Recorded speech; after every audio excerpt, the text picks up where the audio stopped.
2016년 6월 27일 수요일 저녁입니다. 이 시간 우리 각자에게 주시는 하나님 말씀은 사무엘상 14장 24절로 35절 말씀입니다. 사무엘상 14장 24절로 35절 말씀입니다. 좀 길어서 제가 봉독해 드리겠습니다. 하나님의 말씀으로 받으시기 바랍니다.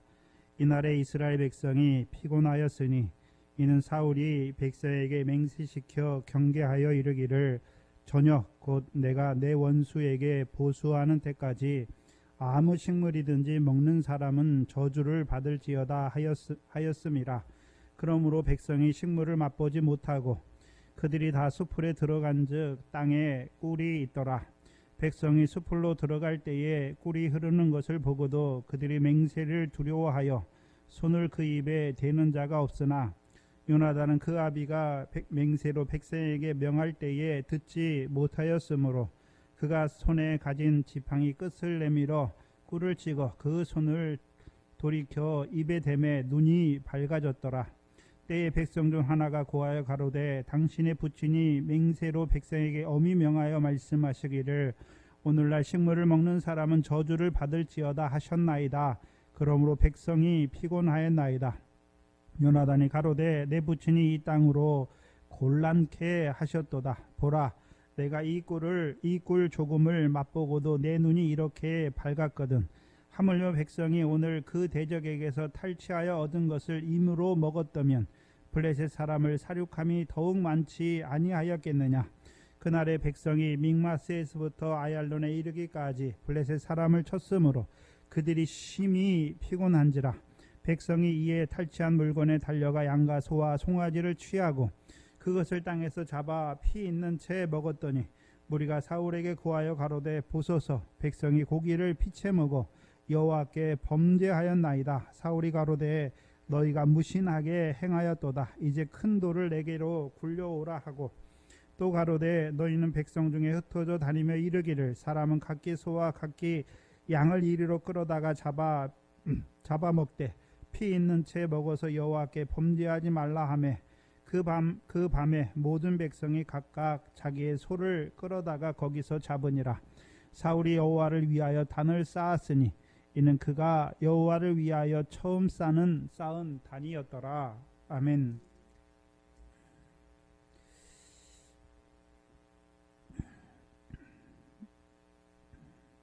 계속해서 하나님께서 남겨두신 그 블레셋을 통하여 이스라엘을 시험하시는 것을 우리에게 보여주십니다.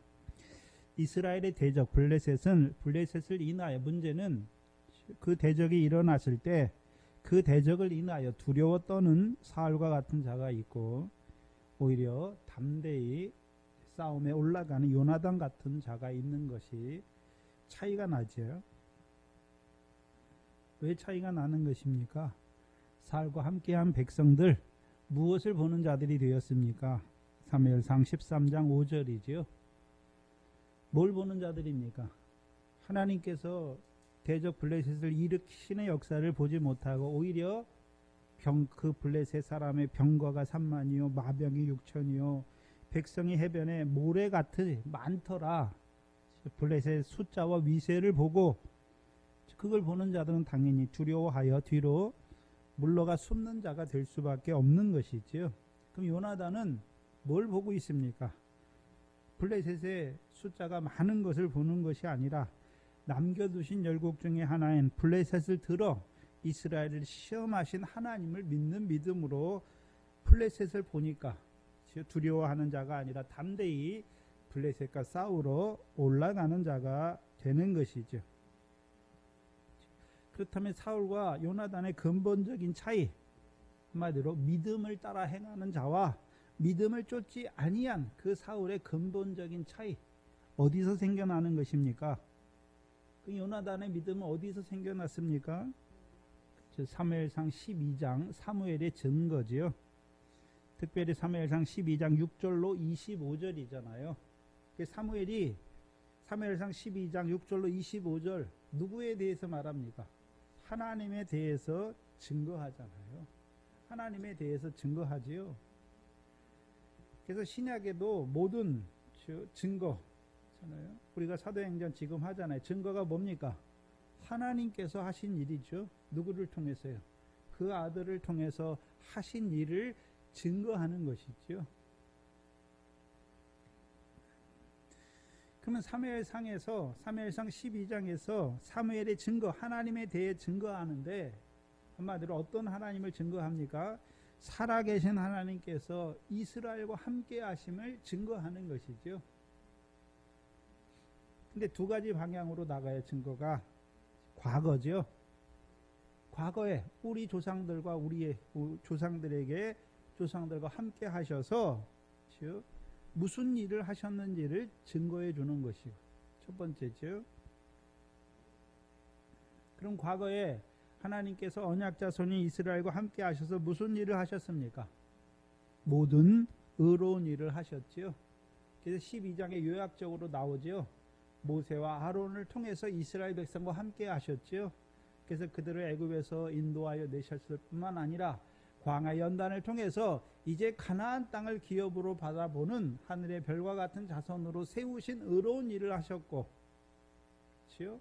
사무엘상은 이미 그 시대가 지나갔지요. 또한 하나님께서 사사를 들어서, 그렇죠? 이스라엘에 행하신 의로운 일, 곧 그 가나안 땅을 기업으로 얻게 하시는, 그리고 그 땅의 태평을 누리게 하신 하나님의 의로운 일을 증거한 것이죠. 그게 첫 번째예요. 두 번째는 무엇입니까? 그럼 과거만 증거합니까? 현재도 증거하고 있습니까? 이스라엘 현재 있는 사무엘 때에 있는 그 길갈에 있는 이스라엘 백성과 함께 하시는 하나님이 무슨 일을 하시는지도 증거했잖아요. 과거에만 하나님 백성과 함께 하시는 것이 아니라 오늘도 현재도 하나님 백성과 함께 하시죠. 그럼 현재도 하나님 백성과 함께 하셔서 하시는 일이 무엇입니까? 의로운 일을 하시잖아요. 의로운 일의 내용이 무엇입니까? 이스라엘 자손은 비록 열방과 같은 왕을 구했을지라도 여호와께서는 그 이스라엘을 위해서 열방과 같은 왕을 세우시는 것이 아니라 기름을 부어 그 기업을 위한 왕을 세우시는 것이지요. 그게 하나님이 하시는 의로운 일이에요. 그것을 요약적으로 보여주시는 것이 22절이죠. 사무엘상 12장 22절입니다. 여호와께서는 너희로 자기 백성 삼으신 것을 기뻐하신 것이죠. 근데 이미 이스라엘 백성으로 자기 백성 삼으신 것은 이미 아브라함 때 삼으셨잖아요. 근데 여기서는요, 하나님께서 기름을 부어 세우신 왕을 통해서 왕을 다스림을 받는 백성으로 세우신 것이죠.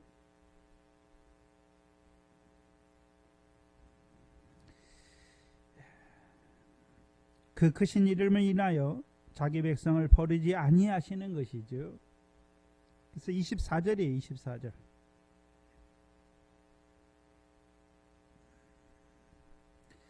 그래서 하나님께서 사무엘을 통해서 사무엘상 12장 과거의 이스라엘 백성과 함께 하셔서 의로운 일을 행하실 뿐만 아니라 현재도 이스라엘 백성과 함께 하셔서 그들에게 의로운 일을 행하시는 그 하나님을 증거해 주는 목적이 무엇입니까? 그 하나님을 찾는 자로 살아가게 하기 위해서. 다른 말로는요, 그 하나님을 의지하는 자로 살아가게 하기 위해서지요. 그렇다면 과거에만 함께 하시는 것이 아니라 오늘도 이스라엘 백성과 함께 하셔서 이스라엘 백성을 위하여 의로운 일을 하시는 그 하나님을 의지하는 삶이 24절이에요. 24절. 사무엘상 12장 24절이죠. 그 하나님을 믿는 자들, 의지하는 자들은 이제 어떤 삶을 살게 되는 것입니까? 24절에 너희는 여호와께서 너희를 위하여 행하신 큰 일을 뭐 하는 자가 되는 것입니까? 생각하는 것이죠. 생각하는 자로 살아간단 말이죠. 뭘 생각하는 것입니까? 이스라엘을 위하여 행하신 그 큰 일을 생각하는 자가 되는 것이죠.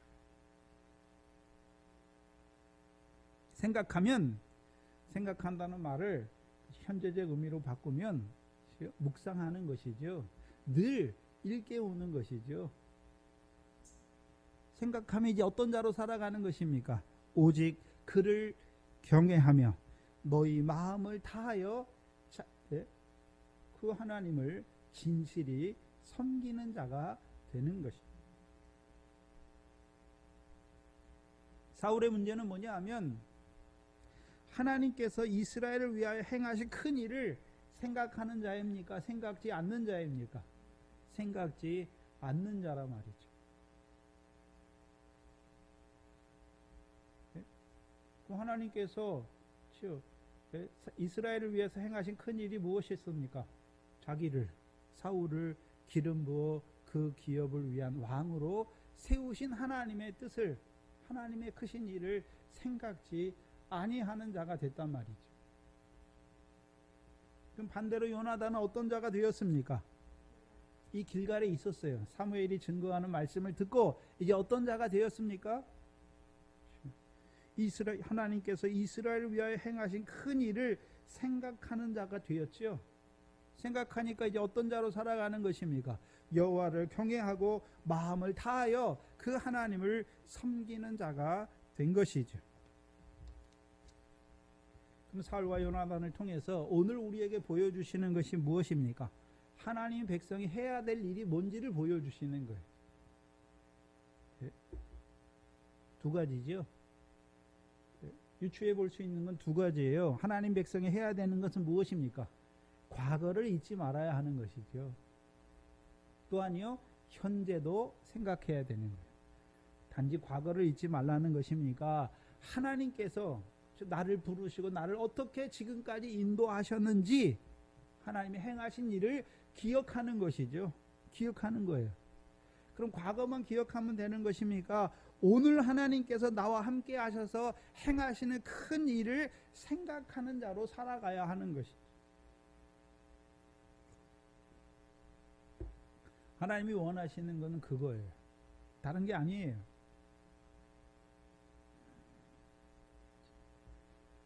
저와 여러분이 하나님께서 즉 나와 함께 하셔서 지금까지 나에게 행하신 모든 의로운 일을 기억해야 되고, 그것만 기억하는 자가 아니라 이제 현재 지금도 그 하나님께서 살아계셔서 나와 함께 하셔서 나를 위하여 일하시는 하나님을 생각하는 자로 살아가야 되는 거예요. 이렇게 살아갈 때 이제 대적할 자가 없는 것이지요. 오늘 묵도 시간에 읽어드릴 로마서 8장이지요. 로마서 8장을 한번 다시 보시면 로마서 8장 31절 32절이죠. 그런즉 이 일에 대하여 우리가 무슨 말하리요? 만일 하나님이 우리를 위하시면 누가 우리를 대적하리요? 자기 아들을 아끼지 아니하시고 우리 모든 사람을 위하여 내어주신 이가 어찌 그 아들과 함께 모든 것을 우리에게 은사로 주지 아니하시겠느냐? 이 과거와 현재가 똑같이 나오지요. 과거는 무엇입니까? 그 아들을 아끼지 아니하시고 모든 사람을 위하여 내어주신 하나님이지요. 그걸 한마디로 무엇입니까? 복음으로 우리를 부르신 것이죠. 복음으로 우리를 부르신 거잖아요. 아들을 왜 내어주셨습니까? 선지자들이 예언한 대로 십자가에 죽게 하시고 부활하게 하셨잖아요. 그게 무엇입니까? 선지자들로 예언하신 복음이잖아요. 네?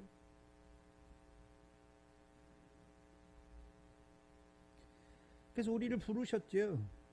부르신 거예요. 그럼 이제 부르심을 입은 자들, 지금 부르시는 자들은 그게 현재고, 이미 부르심을 입은 자들은 부르신 거는 복음으로 우리를 부르신 건 과거가 됐잖아요. 그건 과거예요. 그럼 우리를 부르신 이유가 무엇입니까?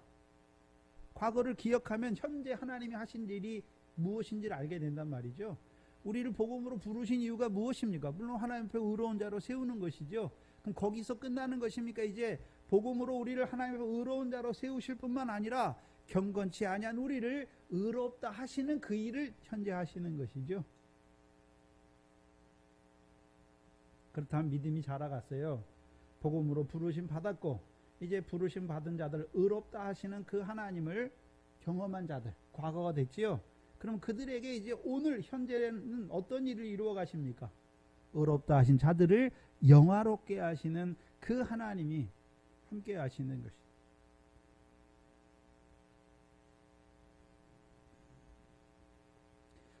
그래서 우리 믿음의 과정, 저와 여러분의 믿음의 여정 쭉 살펴보시면 하나님께서 우리와 함께 하셔서 모든 의로운 일을 하셨잖아요. 근데 그 모든 의로운 일이 무엇입니까? 복음으로 그 아들을 통해서 우리를 부르셔서 우리를 하나님 앞에 의로운 자로 하나님의 백성으로 세우셨지요. 세우기만 하셨습니까? 이제 주께서 분부한 모든 것을 가르쳐서 우리로 하여금 의롭다함을 받는 자로 하나님을 영화롭게 하는 자로 세워 가시는 것입니까? 그 일을 하는 거예요.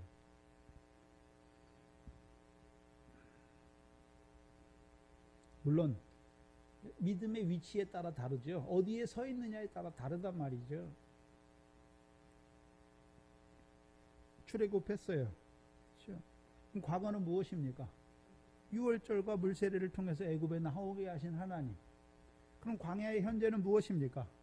오늘도 40년 동안 우리를 시험하시는 그 하나님이 우리와 함께 하시잖아요. 왜 시험하십니까? 이제 떡으로만 사는 것이 아니라 여호와 입에서 나오는 말씀으로 사는 줄 알게 하셔서 이제 복된 자가 되게 하시잖아요. 아브라함의 복을 받은 자로 세워가시는 것이죠.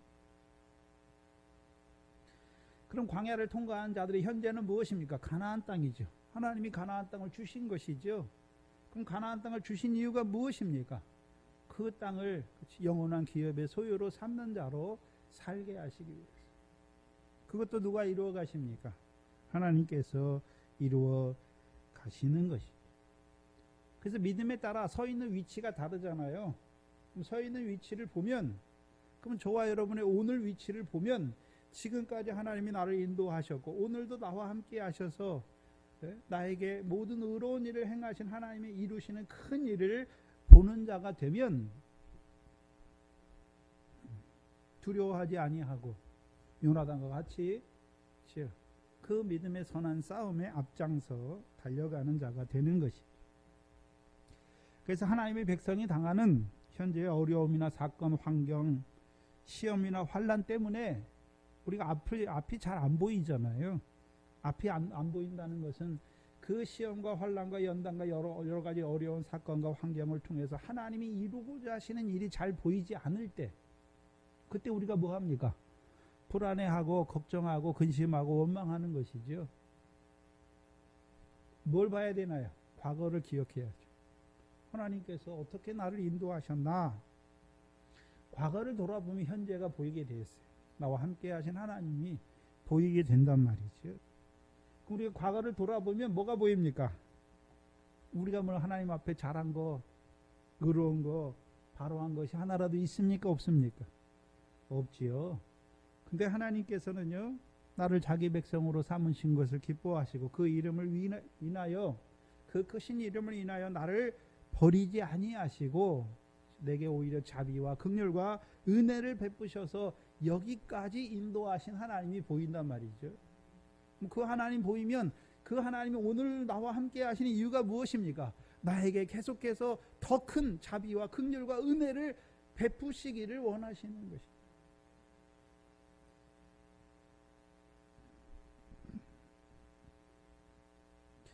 미련하게 우리가 근데 하나님이 하신 일을 기억하지 못하는 거죠. 또한 오늘도 우리와 함께 하시는 그 하나님을 생각지 못한단 말이죠. 그러니까 벌벌 떠는 거예요.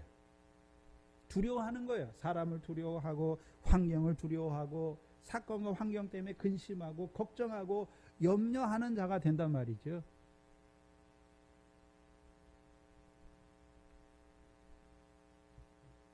과거에도 나와 함께 하셨고 지금도 나와 함께 하시는 하나님을 보는 자들은 여러 가지 시험과 환난 가운데서도 걱정하고 근심하는 자가 아니라 기뻐하고 즐거워하며, 그 사건이 해결된 게 아니에요. 환경이 해결된 게 아니에요. 환난이 없어진 게 아니에요. 환난이 있지만 주의 평안을 누리는 자가 되는 것이죠. 이것을 보지 못하면 사울과 같이 여호와께서 이스라엘을 구원하는 그날에 사울과 같이 엉뚱한 일을 하게 돼 있어요. 망령된 일을 하게 돼 있단 말이죠. 저와 여러분이 왜 망령된 일을 합니까? 하나님께서 과거에 나를 어떻게 인도하셨고 오늘도 나와 함께 하셔서 나를 위하여 행하시는 큰 일을 생각지 못하니까 엉뚱한 일을 하는 것이죠. 24절이죠. 엉뚱한 일이 무엇입니까? 백성을 피곤하게 하는 일이에요. 한마디로. 엉뚱한 일이 무엇입니까? 블레셋 사람과 싸워야 될 하나님의 백성을 피곤하게 하는 그 일을 한단 말이죠.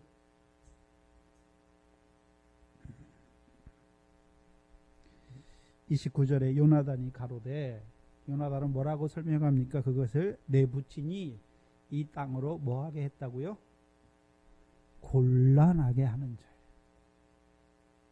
하나님이 기업으로 주신 그 가나안 땅을 뭐하게 하는 자입니까? 곤란하게 하는 망령된 일을 행하는 자가 된단 말이죠.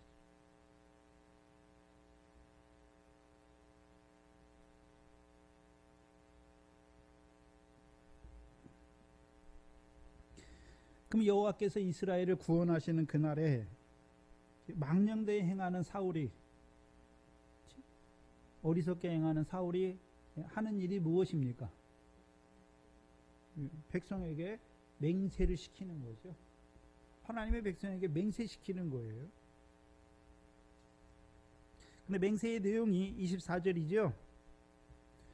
백성에게 맹세시켜 경계하여 이르기를 전혀 곧 내가 내 원수에게 보수하는 때까지 아무 식물도 먹는 사람은, 아무 식물이든지 먹는 사람은 뭘 받는다고요? 저주를 받을 것이다 라고 말하는 것이. 그래서 하나님의 백성들의 맹세가 있잖아요. 자, 우리가 예수 믿기 전에도 우리가 세상에 살 때도 맹세했지요. 맹세하잖아요. 사람들이. 그렇죠? 맹세하는 사람들의 중심을 보면 어떻게 왜 맹세합니까? 자기가 능력이 있는 것처럼, 그것을 다 해줄 것처럼 맹세하는 거잖아요. 그렇죠? 만약에 인생이 뭔지를 안다면, 내가 잠깐 있다 없어지는 안개와 같은 자임을 안다면, 내 수가 밤의 한 경점 같음을 아는 자들은 맹세할까요? 안 할까요? 맹세할 수가 없는 것이. 이스라엘 하나님의 백성은, 근데 세상 사람들은 맹세하는데 되게 자기 조상의 이름을 걸고, 그렇죠? 그다음에 또 뭐 자기 중요한 것들을 걸거나, 자기 자식을 걸거나, 자기 부모를 걸거나. 왜 맹세합니까? 이게 참이라는 것이죠. 근데 하나님의 백성은 하나님 앞에서 하나님의 거룩하신 이름을 걸고 맹세하는 거죠. 그래서 레위기 19장 12절에 너희는 내 이름으로 거짓 맹세함으로 하나님의 이름을 욕되게 하지 말라라고 말씀하셨어요. 그럼 하나님 백성이 이제 누구 이름으로 맹세합니까? 맹세는 다투는 최후 일의 결론이잖아요. 다투는 일의 최후 확정으로 맹세하는 거예요. 둘이 의견이 달라서 다투어요. 그러다가 이제 마지막 호소하는 게 누구한테 호소합니까? 하나님의 이름으로 이게 참이다라고 맹세하는 거잖아요. 그래서 이스라엘 백성이 하나님의 이름을 가지고 맹세한다는 것은 반드시 그렇게 지키겠다는 거죠. 그래서 하나님의 이름으로 거짓 맹세하지 말고 내 맹세한 것을 지키라라고 말하는 거예요. 그게 마태복음에 나오는 것이죠. 마태복음 5장을 한번 보시면, 5장 33절 이하죠. 마태복음 5장 33절 이하잖아요. 또 옛사람에게 말한 바, 저 율법 안에 있는, 옛 계명 아래에 있는 사람에게 하나님께서 말씀하셨죠. 헛맹세를 하지 말고 내 맹세한 것을 주께 지키라라는 거죠. 그러면 헛맹세를 하지 말라는 것입니까? 맹세가 헛되게 되게 하지 말라는 말입니까? 내가 맹세했는데 그 맹세가 헛되게 되게 하지 말라는 것이죠.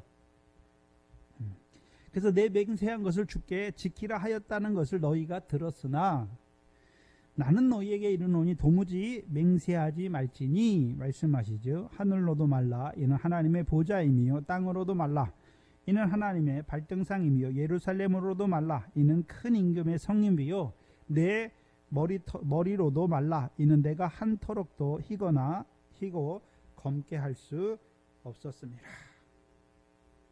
없는 거잖아요. 그럼 주께서 맹세하지 말라 하잖아요. 도무지 맹세하지 말라고 말씀하시죠. 그리고서 36절이잖아요. 내 머리로도 말라 이는 내가 한 터럭도 희고 검게 할 수 없다라고 말씀하시죠. 왜 맹세하지 말라는 말입니까? 네가 할 수 있는 게 아무것도 없다는 걸 보여주시잖아요. 여러분이 자기 머리카락을 희거나 검게 할 수, 지금 당장 희거나 검게 할 수 있는 능력이 있으면 맹세해도 된다는 거예요. 그러면 자기 머리를 희거나 검게 할 수 없는 자신을 보는 자들은 어떤 자가 되는 것입니까? 하나님 앞에 내가 어떤 자인 줄 아는 거잖아요. 아무것도 행할 수 없는 자인 걸 알게 하시는 것이죠. 사울도 처음에 하나님이 왕으로 세웠죠. 언제 세웠습니까? 스스로 작게 여길 그때에 하나님이 그를 왕으로 세웠죠. 그럼 스스로 작게 여길 때가 언제였습니까? 사무엘상 9장 21절이죠. 21절에 나는 이스라엘 지파의 가장 작은 지파 베냐민 사람이 아니오며 나의 가족은 베냐민 지파 모든 가족 중에 가장 미약하지 아니하나이까 당신이 어찌하여 내가 이같이 말씀하시나이까. 생각해 봐야 되는 것은 스스로 작게 여기는, 스스로 작게 여겨 자기가 가장 미약하다고 하는 자가 맹세할 수 있습니까? 없습니까? 맹세하지 못해요.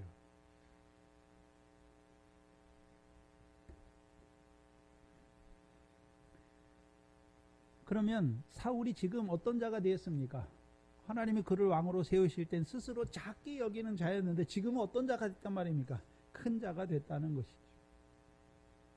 그래서 백성에게 맹세시키는 사울 왕인데 한마디로 열방의 왕과 같이 자기 위엄을 따라 행하는 자가 된 것이죠. 무슨 말이냐면 사울의 마음이 하나님의 백성 위에 교만한 자가 됐다는 것을 보여주시는 거예요. 우리가 잘 아는 신명기 17장을 한번 보시죠. 신명기 17장 18절로 20절이죠. 사울이 교만하게 된 이유가 무엇입니까? 백성을 맹세시키는 교만한 자가 된 이유가 무엇입니까? 신명기 17장 18절로 20절이죠. 왕을 세울 때 왕이 해야 되는 일이죠. 그가 왕위에 오르거든 레위 사람 제사장 앞에 보관한 이 율법서를 등사하여 평생에 자기 옆에 두고 읽어서 그 하나님 여호와를 경외하기를 배우며 이 율법의 모든 말씀과 이 규례를 지켜 행할 것이라. 그리하면 어떻게 하면요? 율법의 모든 말씀을, 그렇죠, 여호와를 경외하여 율법의 모든 말씀을 지키고 이 규례를 지켜 행하는 자가 될 때, 그러면 어떤 자로 살아가는 것입니까? 그리하면 그의 마음이 형제 위에 뭐하지 않는 자가 되는 것입니까? 교만하지 않는 자가 되는 거예요.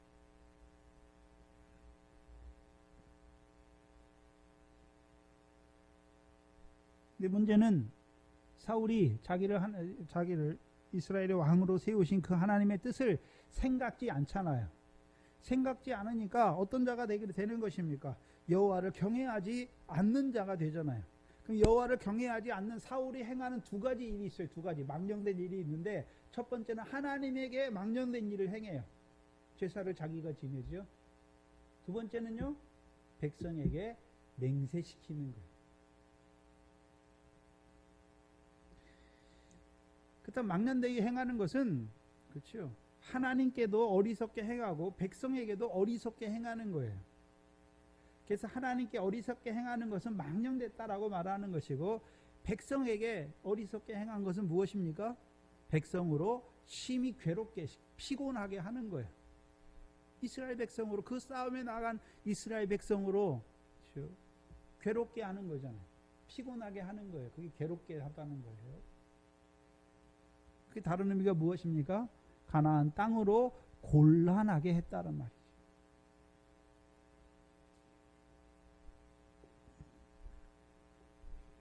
한마디로 백성 위에 교만한 왕이 된 것이잖아요. 그러니까 백성에게 맹세시키는 거예요.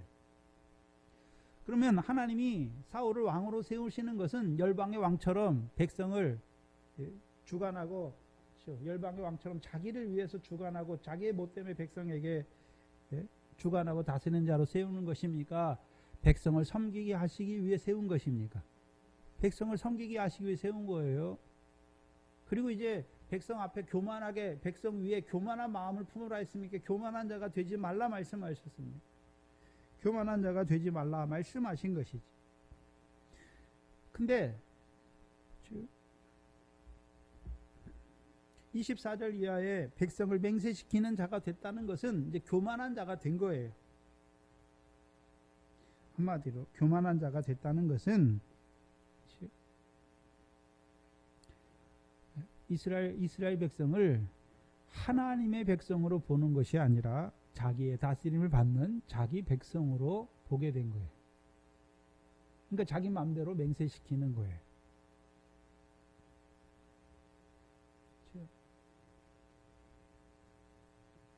그래서 교만한 자들 하나님이 세우셨는데, 처음에는 낮은 자를 하나님이 세우셨어요. 근데 문제는 교만하게 되니까 어떻게 행합니까?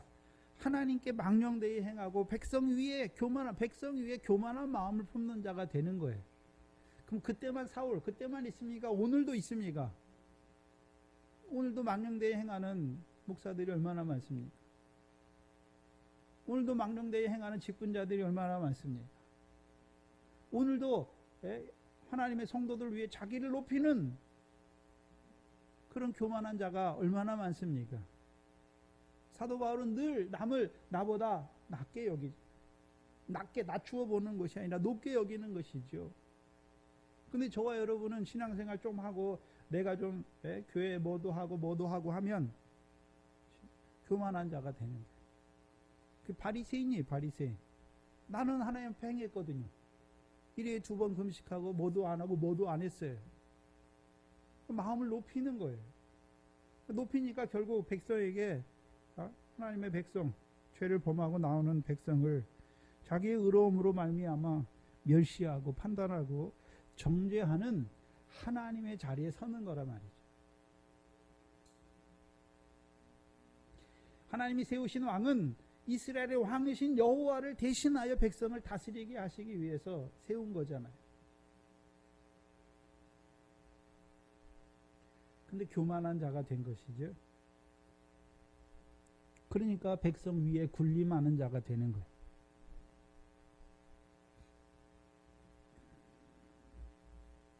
또한 맹세도 무슨 맹세입니까?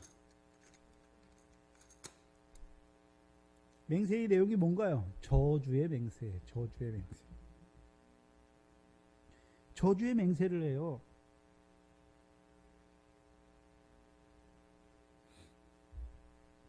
예전에 우리나라가 한참 어려울 때, 문화적으로도 좀 처져 있을 때 자식들한테 막 욕을 하잖아요. 자식을 사랑하는데 입으로는 뭐 합니까? 자기 말 안 들으니까 욕을 하고 죽으라고 그러잖아요. 사울이 지금 하나님의 백성을 놓고 저주의 맹세를 하는 거예요. 저주의 맹세를 하는 이유가 무엇입니까? 자기 말 듣도록. 내 말 안 들어? 너 저주받아, 이 소리예요.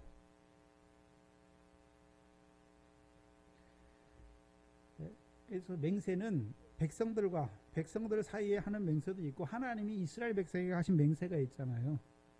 그렇죠? 근데 하나님이 이스라엘 백성에게 하신 맹세는 저주의 맹세입니까? 맹세대로 멜기세덱의 반차를 쫓아 보내서 그들로 하여금 하나님의 언약을 이루어 주시는 맹세입니다. 그래서 오늘도 사울도 맹세를 하는, 백성에게 맹세를 하는 근본적인 이유가 뭐냐면 자기 말 듣도록 하는 거예요.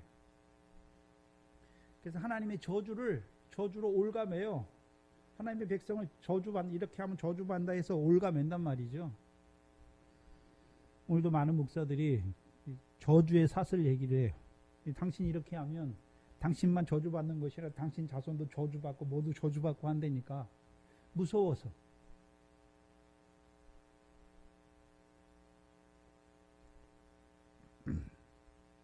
한마디로 배나 지옥 자식이 되게 하는 자들이잖아요. 그렇죠? 근데 저주가 있어요, 있기는. 근데 문제는 목사가 저주하니까 저주를 받는 것입니까? 저주받을 자리에 있으니까 저주를 받는 것이지.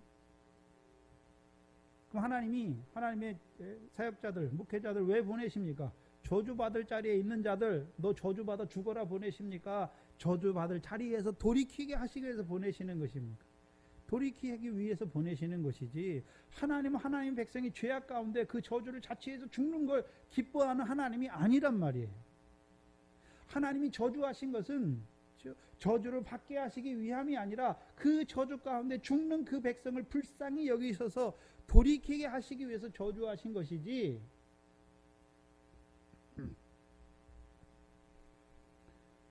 근데 요즘 쓰는 목사들의 저주의 사술, 당신 이렇게 하면 저주받는다고 하는 것은 결국 하나님의 말씀이 아니에요. 자기 말 듣게 하려고.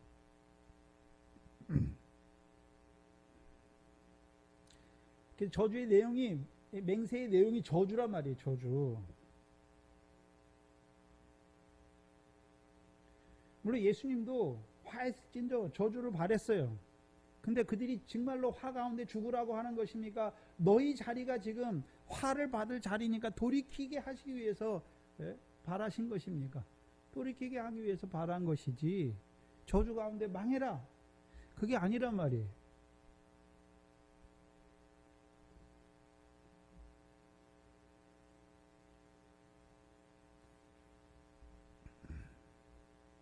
그걸 보지 못하니까, 하나님의 뜻을 보지 못하니까 자기 뜻을 따라서 저주의 맹세를 하는 사울이 된 거예요. 하나 더 봐야 되는 것은 저주의 내용이 무엇입니까? 내가 내 원수에게 보수하기까지 라고 말씀하죠. 내가 내 원수에게 보수하기까지 라고 말하죠. 그럼 블레셋을 봐야 되는데, 블레셋이 사울의 원수입니까? 이스라엘의 대적입니까? 이스라엘의 대적이죠.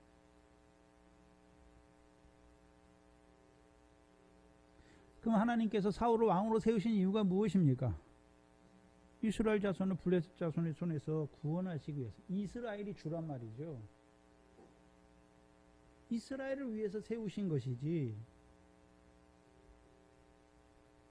근데 우리가 사무엘상 14장에서 실제로 블레셋 사람과 싸움에서 구원은 누구를 통해 이루십니까?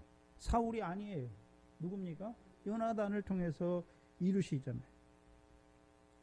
그게 14장 23절이죠. 여호와께서 그날에 이스라엘을 구원하심으로 전쟁이 베다원을 지나니라. 전쟁이 끝난 게 아니에요. 전쟁이 계속되고 있죠. 근데 베다원을 지났잖아요. 베다원은 사악한 자의 집이에요. 그러면 이 블레셋이 이루는 역사가 무엇입니까? 하나님의 백성은 베델 하나님의 집에서 하나님께서 이스라엘을 위하여 이루시는 모든 그 의로운 일 가운데 행해야 될 자들을 어떤 자로 세우는 것입니까? 사악한 자.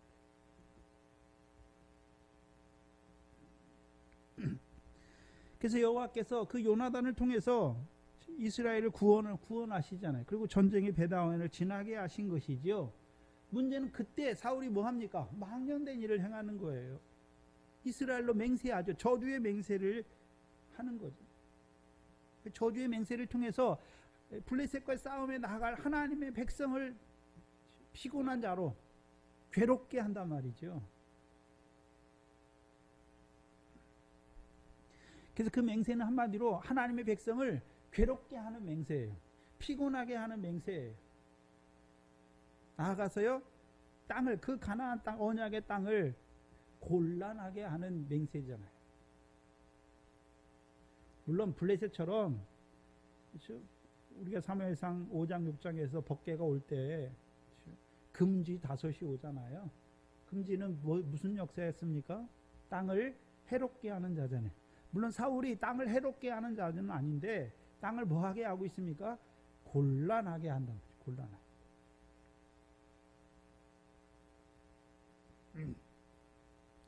곤란하게 한다라는 의미가 뭐냐 하면 블레셋과 싸우러 나가야 되는 거잖아요. 사무엘상 17장이죠.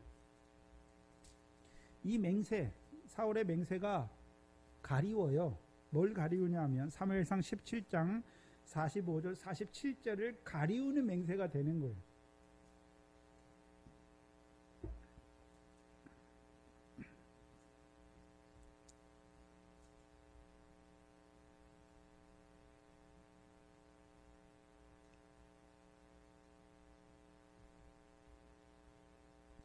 (45절에) 다윗이 블레셋 사람에게 이르되 너는 칼과 창과 단창으로 내게 오거니와 나는 만군의 여호와의 이름 곧 내가 모욕하는 이스라엘의 군대의 하나님의 이름으로 내게 가노라 말씀하죠. 그럼 이스라엘 백성이 블레셋 사람과의 싸움에 나가야 되는데 누구 이름으로 나가야 되는 것입니까? 만군의 여호와의 이름을 의지하여서 곧 이스라엘 군대의 하나님의 이름을 의지하여서 나가는데 사울의 맹세를 듣는 자들은 뭘 갖고 나갑니까? 맹세의 말씀을 갖고 나가는 거예요. 사울의 맹세의 말을 듣고 나가는 거예요. 그 맹세의 말씀이 뭡니까? 원수를 보수하러 나간단 말이죠.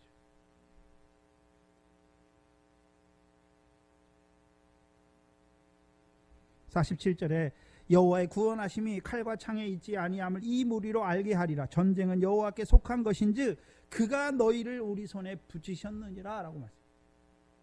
이스라엘 백성은 블레셋과의 전쟁에 나가요. 나가는데 문제는 뭡니까?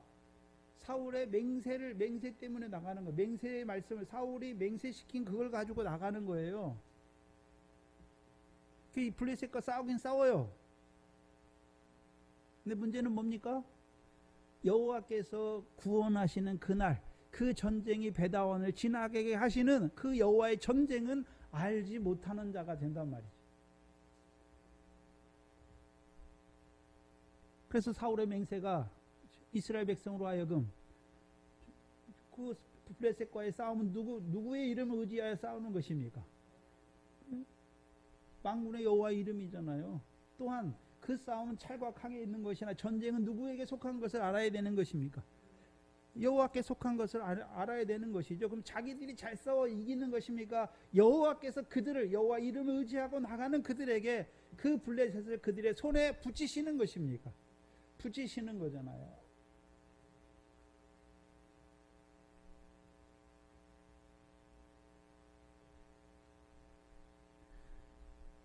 그걸 가리운단 말이에요. 맹세가 무슨 말이냐면 오늘 목사들이 하는 말이 오히려 하나님의 뜻을 가리울 때가 많아요. 네? 우리가 잘 아는 마태복음 15장이죠. 예루살렘에서 내려온 외식하는 서기관들과 바리새인들. 이들은 뭘 가리킵니까?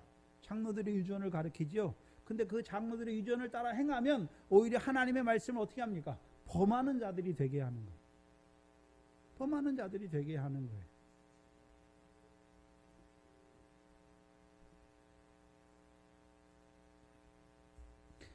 그래서 이 사울의 맹세시킴을 받고 블레셋과의 싸움에 나가요.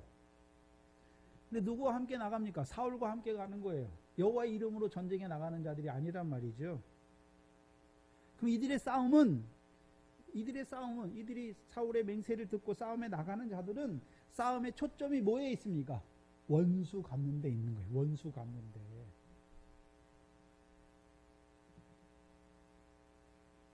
다른 거는 보지 못하는 거예요.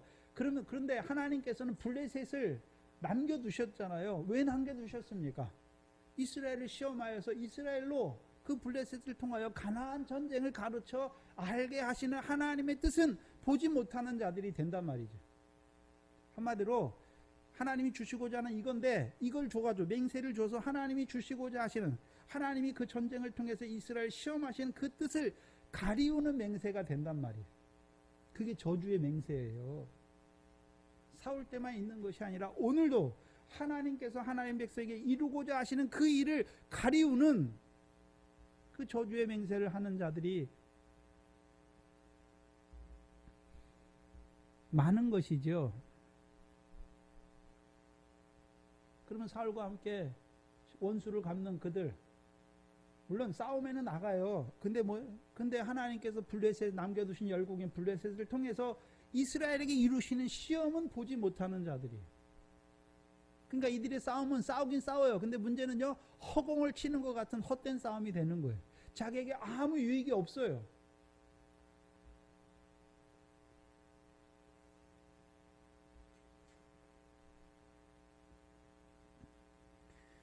그래서 백성을 피곤하게 했다라는 단어가 어디 쓰이냐 하면 여호수아서 7장 25절이에요. 여호수아서 7장 25절에 같은 단어인데 번역을 다르게 해놨죠. 사무엘상 14장에서는 피곤케 했다. 근데 그 똑같은 단어가 여호수아 7장 25절에 여호수아가 가로되, 아간의 역사예요. 지금 아간의 역사죠. 여호수아가 가로되 내가 어찌하여 우리를 괴롭게 하였느냐. 여호와께서 오늘날 너를 괴롭게 하시리라 하니 온 이스라엘이 그를 돌로 치고 그것들도 돌로 치고 불로 사르잖아요. 그럼 괴롭게 하는 일이 무엇이었습니까? 아간이 한 일이 괴롭게 하는 거잖아요. 누구를요? 이스라엘 백성을 괴롭게 하는 거예요. 누구하고 똑같습니까? 지금 사울하고 똑같잖아요. 그럼 괴롭게 하는 일이 여호수아 7장 11절이에요. 11절. 아간이 단지 하나님께 바치운 것들을 훔친 그걸 말하는 것이 아니라 본질이 있어요. 본질이. 7장 11절에 아간이 이스라엘을 괴롭게 하는 본질이 뭡니까? 이스라엘이 범죄하여 내가 그들에게 명한 뭐를 어겼습니까? 나의 언약을 어겼잖아요. 언약을 어긴 거예요. 언약을 어기고 그들이 바친 물건을 취하고 도적하고 사기하여 자기 기구 가운데 두었다. 언약을 범한, 언약을 지키지 아니한 결과가 뭐로 나타납니까? 하나님께 바친 것들을 훔쳐가지고 자기 기구 아래 두는 것이죠.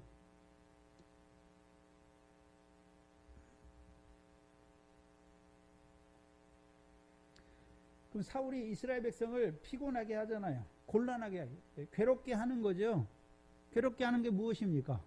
이 백성은 왕을 하나님이 기름 부어 왕을 세우신 그 왕으로 말미암아 다스림을 받는 백성인데, 사울은 오히려 여호와를 경외하지 않으니까 망령된 일을 행하고 백성을 맹세시키는 망령된 일을, 백성에게 망령된 일을 행해서 블레셋과의 싸움에 나가긴 나가는데 여호와를 의지하는 믿음으로 나가는 자들이 아니잖아요. 원수를 갖기 위해서 나가는 자가 되는 거잖아요.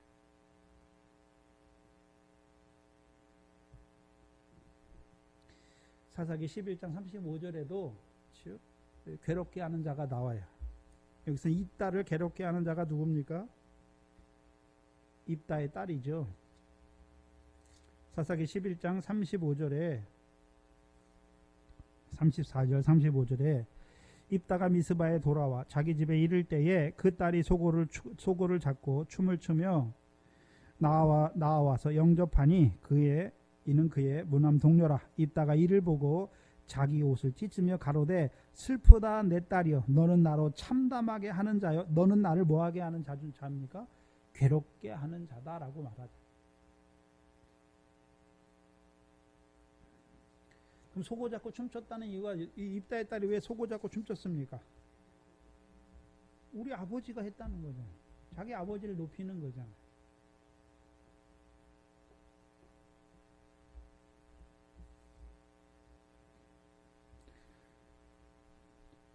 사울도 결국 맹세를 하는 것은 누구를 높이는 것입니까? 자기를 높이는 거예요. 누구 앞에서요? 이스라엘 백성 앞에서 자기를 높이잖아요. 그렇죠? 그런데 우리가 사무엘상 11장에 그렇죠? 암몬 자손과의 싸움에서 싸웠을 때 삼손이 그때도 자기를 높였습니까? 그때는 여호와께서 우리 중에 오늘날 우리 이스라엘 백성 중에 구원을 베푸셨다라고 말합니까? 구원을 베푸셨다라고 말하잖아요. 근데 14장에서는 그렇죠? 사울의 고백이 없어요. 그렇죠? 여호와께서 이스라엘을 구원하셨죠. 그건 누구만 보고 있습니까? 요나단과 함께한 자 요나단만 보고 있어요.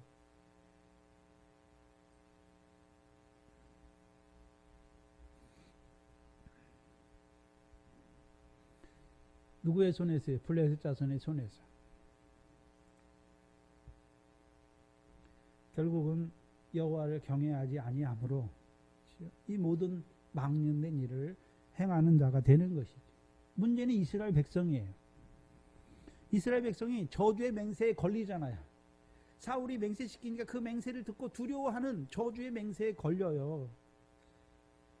걸리는 자들은 다 식물을 맛보지 못하는 자가 되는 거예요. 식물을 맛보지 못하는 자가 된단 말이죠. 무슨 식물을 맛보지 못하는 자가 됩니까? 25절, 26절이죠. 꿀을 맛보지 못하는 자들이 되는 것이죠. 망령되이 행하는 사울의 저주의 맹세를 두려워하는 자들은 꿀을 먹지 못하는 자가 돼요. 그러면 꿀을 먹는 자와 먹지 못하는 자의 차이가 뭡니까?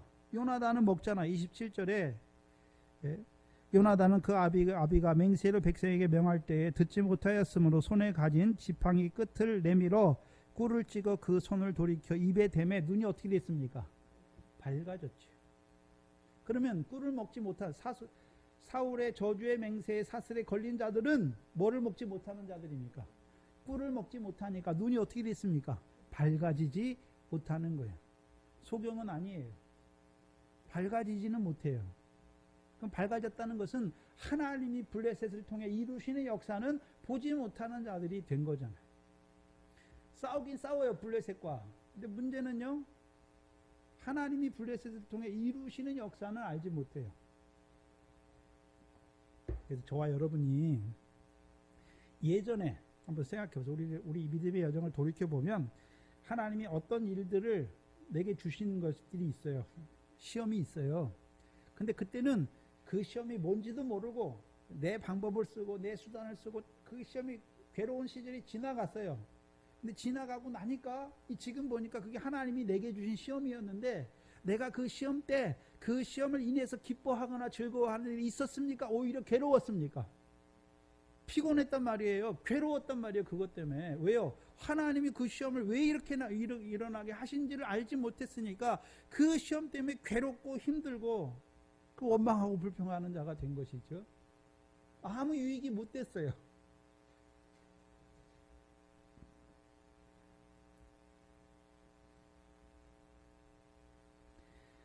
그래서 눈이 밝지 못하면 블레셋과의 싸움이 괴로운 거예요. 피곤하단 말이죠.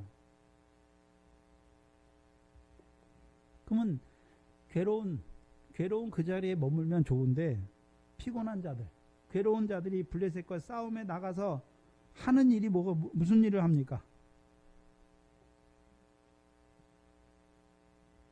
하지 못할 일을 하잖아요. 33절이죠. 무리가 사울에게 고하여 가로되 32절에 백성이 이에 탈취한 물건에 달려가서 양과 소와 송아지를 취하고 그것을 땅에서 잡아 뭐 하는 자가 됩니까? 피 있는 채 먹는 자가 되는 것이죠. 피 있는 채 먹었다는 것은 33절에 무리가 사울에게 고하여 가로되 백성이 고기를 피채 먹어 누구께 범죄하는 자가 됩니까? 여호와께 범죄하는 자가 되는 거예요. 자, 그러면 저와 여러분의 과거의 여정을 살펴보면 하나님이 시험을 주셨잖아요. 근데 괴로웠어요. 그 가운데 원망하고 불평했어요. 그게 그냥 지나갑니까? 여호와께 범죄한 것입니까? 여호와께 범죄하잖아요. 범죄한 거예요. 여호와께서 온전케 하시기 위해 시험을 주셨는데 오히려 그걸 알지 못하니까 원망하고 불평하고 괴로워하는 자가 된 것이죠.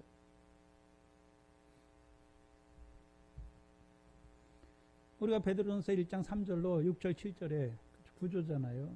말세에 나타내시기로 예비하신 구원을 믿음으로 붙드는 자는 여러 가지 시험과 환난이 오나 두려워하거나 근심하는 자가 됩니까? 오히려 기뻐하고 즐거워하는 자가 됩니까? 오히려 기뻐하고 즐거워하는 자가 되는 것이죠. 왜요? 하나님의 능력으로 보호하심을 입는 자가 되니까. 거기 하나님의 능력이 있어요. 그럼 말세니까 예수 그리스도를 통해서 마지막 때에 이루실 일, 그 예수 그리스도를 말미암아 우리로 그 구원을 이루실 구원을 믿음으로 바라보는 자들, 그 하나님의 능력으로 보호하심을 입은 자들에게는 여러 가지 시험과 환난이 오지만 그것 때문에 근심하고 염려하고 두려워하는 자가 아니라, 괴로워하는 자가 아니라 오히려 기뻐하고 즐거워하는 자가 되는 거예요. 요나단이 블레셋과 싸움에 나갈 때 뭘 보고 있습니까? 블레셋 사람이 많은 걸 보는 것이 아니라 여호와께서 자기와 함께 하시는 걸 보잖아요. 그러니까 두려움이 없어요. 근데 사울은 여호와께서 그 요나단을 통해서 구원을 이루셨는데, 그리고 그 싸움을 베다웬을 지나게 하셨는데 오히려 저주의 맹세를 바라는 자가 된 것이죠. 결국 그 저주의 맹세에 걸린 자들이, 그렇죠? 블레셋과의 싸움에 괴로워하는 자들이, 피곤한 자들이 되니까 결국, 그렇죠? 그 맹세가 풀리는 저녁이 되니까 뭐 하는 자가 됩니까? 그렇죠? 여호와께 범죄하는, 고기를 피채 먹어서 여호와께 범죄하는 자들이 되는 거예요. 무슨 소리냐면 저주의 사슬, 저주가 두려워서 하지 못하는 것은 저주가 풀리면 어떻게 합니까? 하게 돼 있어요. 당신 이렇게 하면 하나님이 당신 때리시고 벌 주십니다. 무서워서 하나님 앞에 하지 못하는 것들은 그 무서운 저주가 없어지면, 풀리면 저녁까지잖아요. 사울의 이 저주는 저녁까지, 내가 원수를 저녁까지, 저녁에 내가 내 원수를 보수하는 때까지 누구든지 식물을 먹으면 저주를 받는다는 거죠. 그러니까 저녁이 되니까 이제 저주가 풀렸잖아요. 그러니까 이 백성이, 피곤한 백성이 하는 일이 뭡니까? 여호와께 범죄하는 거예요.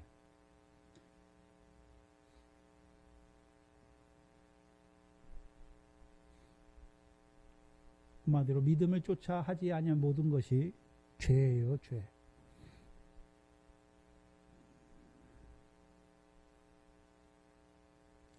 생각해야 되는 것은 고기를 피채 먹는 자들이 있잖아요. 탈취한 물건에 달려들어서 양과 소와 송아지를 취하고 그것을 땅에서 잡아 피채 먹잖아요. 근데 생각해 봐야죠. 블레셋 사람이 기르는 짐승들이 있잖아요. 근데 양과 소와 송아지만 있겠습니까? 다른 것들도 있습니까? 다른 것들도 있지요. 근데 부정한 것은 먹습니까? 안 먹습니까? 안 먹잖아요. 이스라엘 백성이. 하나님이 먹으라 한 것만 먹잖아요. 생충만 먹잖아요. 문제는 무엇입니까? 고기를 피채 먹는다는데 문제가 있는 것이죠. 그래서 하나님께서 제일 처음에 창세기에서는, 창세기 1장에서는 하나님이 사람에게 주신 식물은 무엇과 무엇입니까? 채소와 열매죠. 땅에서 나는 결실과 열매만 주셨죠. 근데 노아 홍수를 지나고 나서 창세기 9장에서는 이제 하나님께서 뭘 주십니까? 산 동물을 식물로 주세요. 창세기 9장이에요. 그러면 산 동물을 식물로 받는 자들은 그 식물로, 산 동물을 식물로 하나님이 누구에게 주십니까? 누구에게 주시나요? 그리스도 예수와 합한 세례를 받은 자에게 주는 거예요. 그래서 그리스도 예수와 합한 세례를 받은 베드로 환상을 보잖아요. 부정한 거 어떻게 합니까? 잡아 먹으라 하잖아요. 그건 그리스도 예수 일꾼에게 주시는 환상이고, 이제 산동물을 식물로 주시는 건 그리스도 예수와 합한 세례를 받은 자에게 산동물을 식물로 주시는 거예요. 근데 거기서 금지한 게 있어요. 그렇죠? 이스라엘 백성이 산 동물을 먹되 그 생명이 되는 피채는 먹지 말라라고 말씀했어요. 그래서 이스라엘 백성이 이제 산 동물을 먹을 수 있는 것은 두 가지예요. 제사와 평일에. 신명기 제사는 우리가 알잖아요. 그렇죠? 하나님 앞에 제사, 생축으로 제사 드릴 때, 그렇죠? 물론 번제는 못 먹잖아요. 근데 화목제는 먹을 수 있잖아요. 근데 피채 먹습니까? 피는 다 쏟게 하셨습니까? 피는 다 쏟게 하셨죠. 그럼 이스라엘 백성은 제사 때만 그 소나 이런 거 먹을 수 있습니까? 평일에도 먹을 수 있습니까? 평일에도 먹을 수 있죠. 신명기 12장이죠. 신명기 12장에 보시면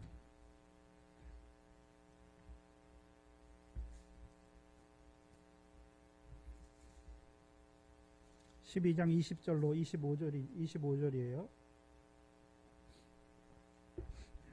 내 하나님 여호와께서 내가 허락하신 대로 내 지경을 넓히신 후에, 잘 보셔야 돼요. 뭐 한 후에요? 지경을 넓히신 후에. 그럼 이스라엘 백성이 지경을 넓혀 주셨으니까 여호수아 때 주신 지경이 있고 남겨두신 열국의 땅을 넓혀가야 되는 거죠. 블레셋 5방백의 땅과 시돈과 히윗 사람이 거하는 땅까지 넓혀가야 되는 거잖아요.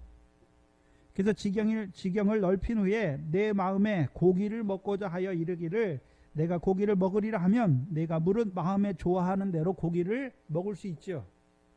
근데 21절에 만일 내 하나님 여호와께서 자기 이름을 두시려고 택하신 곳이 내게서 멀거든 내가 내게 명한 대로 너는 여호와의 주신 우상을 잡아 너의 각 성에서 내가 무릇 마음에 좋아하는 것을 먹되 정한 자나 부정한 자나 물론하고 노루나 사슴을 먹은 같이 먹을 수 있거니와. 여기는 부정한 자도 먹을 수 있어요. 평일에는.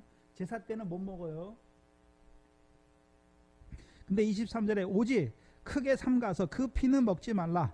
피는 생명인즉 내가 그 생명을 고기와 아울러 먹지 못하리니 너는 그것을 먹지 말고 물같이 땅에 쏟으라. 너는 피를 먹지 말라. 내가 이같이 여호와께서 의롭게 여기시는 일을 행하면 너와 내 후손이 뭐를 받는다 말씀하십니까? 복을 받는다 말씀하십니다. 근데 우리가 생각해야 되는 것은 다른 거, 하나님이 신명기서에 다른 것은 그렇죠? 너와 내 후손의 복을 받는다라는 말씀이 없어요. 다른 건 네가 이렇게 하면 네가 몸을 거룩하게 하는 거다라고 말하는데, 요거는 특별히 너와 내 후손이 여호와께서 의롭게 여기시는 일을 하면 너와 내 후손이 뭐를 받는다라고 말합니까? 복을 받는다 말씀이에요. 이 가나안 땅에서의 복이죠. 우리가 나눠봐야 돼요. 뭐로 나눠봐야 됩니까? 이스라엘 백성이 소나 양이나 송아지를 먹을 수 있는 것은 제사 때. 그 제사 때도 피를 다 빼잖아요. 피를 제단에 쏟죠. 여기선 제사 때는 땅에 쏟지 않아요. 어디다 쏟습니까? 단에 쏟잖아요. 단불 있는 그 밑에 쏟잖아요. 근데 평상시에 이스라엘 백성이 고기를 먹을 마음이 생겨서, 그렇죠. 평상시 고기를 먹을 때도 그때는 이제 피를 어디다 쏟아야 됩니까? 땅에 쏟아야 돼요. 땅에.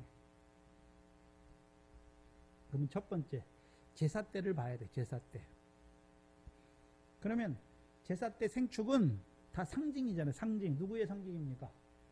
십자가에서 죽으실 예수 그리스도, 하나님의 어린 양으로 하나님의 백성의 죄를 위해서 십자가에 죽으실 예수 그리스도의 희생제사의 상징이잖아요. 그래서 예수님께서 만찬에 뭘 말씀하십니까? 너희를 위하여 흘리는 바 언약의 피잖아요. 십자가에서 왜 죽으십니까? 피 흘려 죽으시는 거죠. 그 피가 이스라엘 백성에게 뭡니까? 죄를 사하시는 제사의 피죠. 그럼 예수님께서 희생제사로 왜 십자가에 죽으셨습니까? 우리를 하나님 앞에 죄를 사해 주셔서 하나님 앞에 의로운 자로 세우시기 위해서. 그 피는 쏟아야 되는 거예요. 피를 쏟게 하는 것은 피를 사람이 묻히는 게 아니에요. 그 피는 우리가 이룬 게 아니란 말이에요. 십자가의 구원은 예수 그리스도께서 십자가에 죽으셔서 우리를 구원하신 것이지, 거기에 우리의 무슨 선행이나 우리의 뭐가 들어간 게 아니란 말이죠. 전적인 하나님의 은혜란 말이죠. 피를 먹으면 안 되는 거예요. 그 구속의 은혜는 우리가 뭘 한 게 아니란 말이죠. 전적으로 하나님께서 우리에게 이루어 주신 구속의 은혜예요. 로마서 5장 8절이잖아요. 우리가 아직 죄인 되었을 때 하나님께서 그 그리스도를 통해, 그리스도의 십자가를 통해서 우리에 대한 자기의 사랑을 확증하신 거죠. 그런데 우리가 여러분, 저와 여러분이 십자가로 우리를 부르셨는데 구원하셨죠. 근데 저와 여러분이 남들보다 더 의롭기 때문에, 남들보다 선하기 때문에, 남들보다 착하기 때문에 부르신 것입니까? 아니란 말이에요. 은혜로 부르셨단 말이죠. 은혜로 부르신 거예요. 피를 먹는다고 하는 것은 그 십자가의 은혜를 내가 나의 무엇으로 바꾸는 거란 말이죠. 십자가 믿는 것도 그래서 내가 믿어야 의롭게 되는 거지. 이 피를 먹는 자가 되는 거예요. 두 번째는 일상생활에서도 피를 쏟게 하시죠. 근데 그게 의롭게 하나님이 여기시는 의로운 일이죠. 그러면 우리가 일상생활에서 양과 소와 그렇죠? 하나님이 그걸 먹을 때가 있잖아요. 먹을 마음이 있어야 먹는 것이죠. 그 왜 피를 쏟게 하신 것입니까? 그 피는 뭘 말씀하시는 것입니까?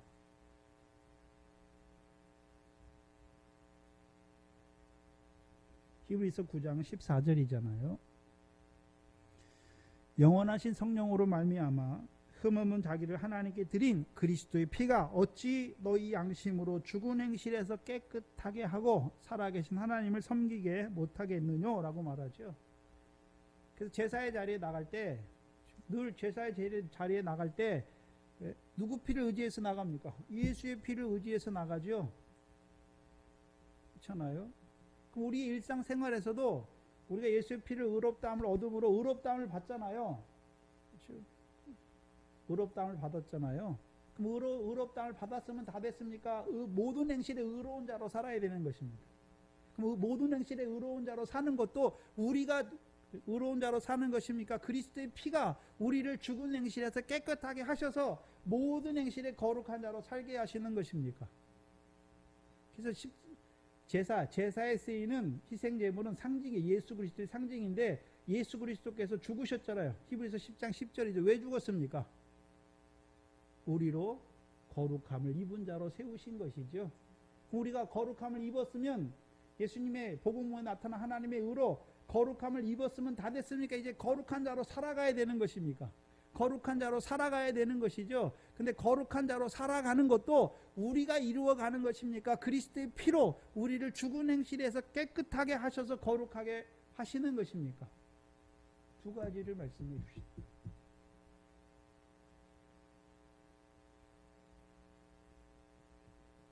그래서 우리를 하나님 앞에 거룩한 자로 세우는 것도 하나님이 하시는 일이고 거룩함을 받은 자로 모든 행실에 거룩한 자로 살아가게 하는 것도 누가 하는 것입니까? 그리스도의 피로 우리에게 이루어 주시는 거예요.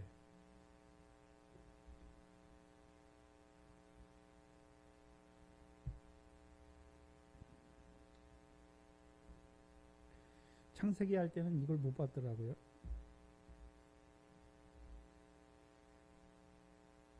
근데 문제는 이스라엘 백성이 지금 제사 드리는 때가 아니잖아요. 그렇죠? 블레셋과의 싸움에서 탈취한 양과 소를 잡아먹는데 뭐처럼 먹습니까? 피처럼 먹죠. 피채 먹잖아요. 그러면 블레셋 사람과의 싸움에서 탈취한 것을 하나님이 주신 것입니까? 자기들이 싸움 잘해서 빼앗은 것입니까? 자기들이 싸워서 빼앗은 거예요.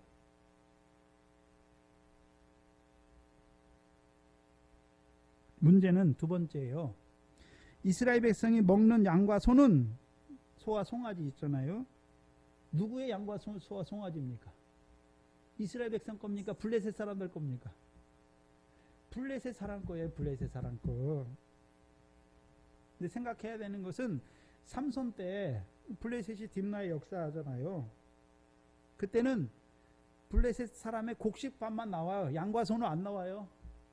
그런데 이때는 사울을 왕으로 세우시고 블레셋과의 싸움에는 쭉정의 역사는 안 나오죠. 뭐가 나옵니까? 양과 소와 송아지가 나오죠. 그럼 블레셋 사람의 생축으로 자라났다는 것은 블레셋 사람은 어떤 자들입니까? 교만이죠. 교만 한마디로. 육체가 되게 하는 자들 있잖아요. 할례 없는 자들로 만드는 자들이죠.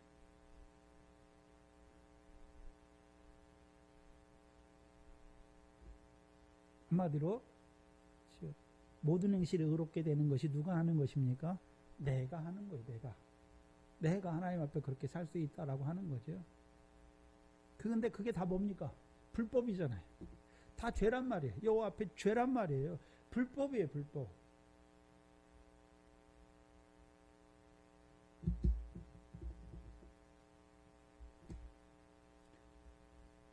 그러니까 피곤한 자가 되는 거예요. 그렇죠? 내가 모든 행실에 의로운 자로 살라 그러니까 얼마나 피곤한 자가 됩니까? 얼마나 괴롭습니까? 하나님이 우리를 의롭게 하시는 그 의로움 안에 있으면 쉽잖아요. 근데 내가 모든 행실에 의로운 자로 살려 그러니까 얼마나 힘든 거지. 괴로운 거예요. 괴로운 거.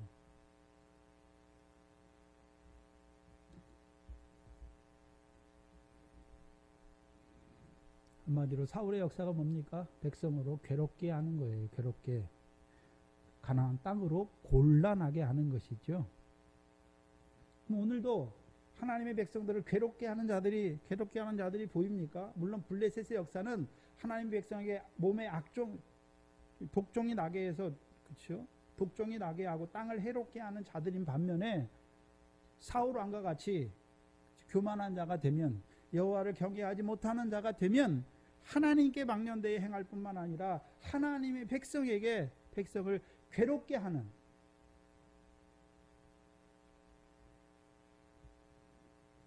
그래서 구원을 이루는데 괴로운 거예요. 괴로운 거. 기쁨과 즐거움이 아니라, 시험과 연단 가운데 오히려 기뻐하고 즐거워하는 자로 나가는 것이 아니라 시험과 연단 앞에 늘 괴롭고 두려워하는 자로 서는 거예요.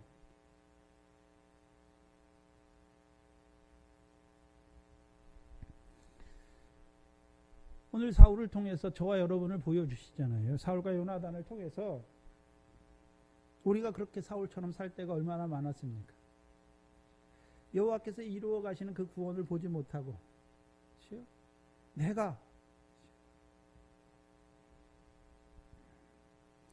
내가 이루어가고자 하는 그 자리에 설 때가 얼마나 많습니까? 미련한 것이죠. 근데 그 미련한 자들을 하나님이요 버리지 아니하세요. 버리지 아니하세요. 그 크신 이름을 인하여 버리지 아니하시는 것이죠.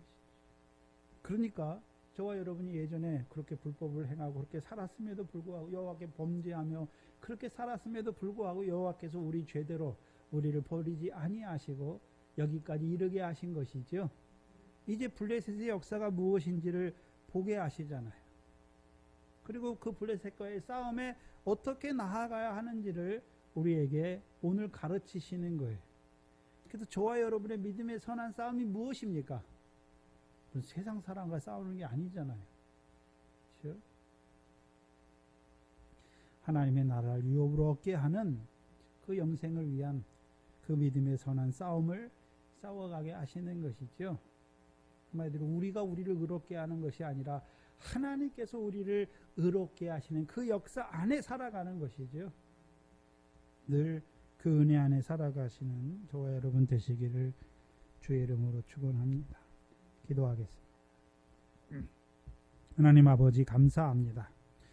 오늘 남겨두신 그 블레셋 대적을 통하여 오늘 우리를 시험하시는 그 시험을 나타내 주셔서 그 시험을 통해서 미련한 우리들, 망령되이 행할 수밖에 없던 우리들로 하여금 이제는 여호와의 이름을 의지하여 만군의 여호와의 이름을, 이스라엘 군대의 하나님의 이름을 의지하여 그 믿음의 싸움에 나아가는 자들로 세우시려고 그 블레셋을 통한 시험으로 그 가나안 전쟁을 우리에게 가르치시는 아버지 하나님 감사합니다. 우리가 전에 미련하여서 사울과 같이 하나님께 망령되이 행할 뿐만 아니라 하나님의 백성을 괴롭게 할 때가 많았던 미련한 저희들 버리지 아니하시고 오늘 여기까지 인도하여 주셔서 이제 그 블레셋과의 싸움이 무엇인지 어떻게 싸워야 되는지 우리에게 가르쳐 주시니 감사합니다. 하나님의 뜻을 쫓아 남겨두신 그 열국을 통하여 그 가나안 전쟁을 가르쳐 알게 하시는 그 하나님의 뜻을 쫓아 믿음의 싸움에 나아가서 늘 승리하는 저희들 되게 하여 주시옵소서. 감사함이 예수님의 이름으로 기도하옵나이다. 아멘.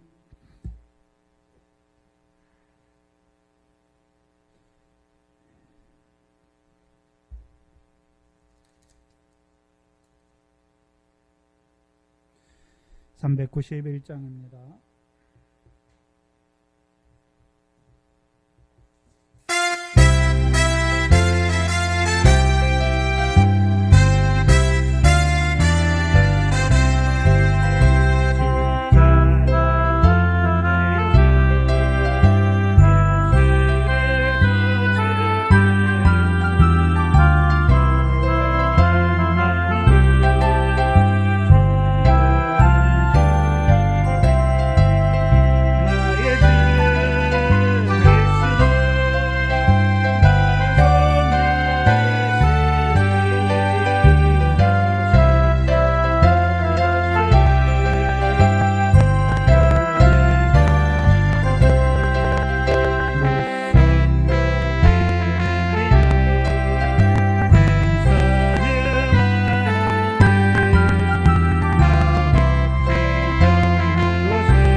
왕도 싸울 날이 얼마 남지 않았습니다.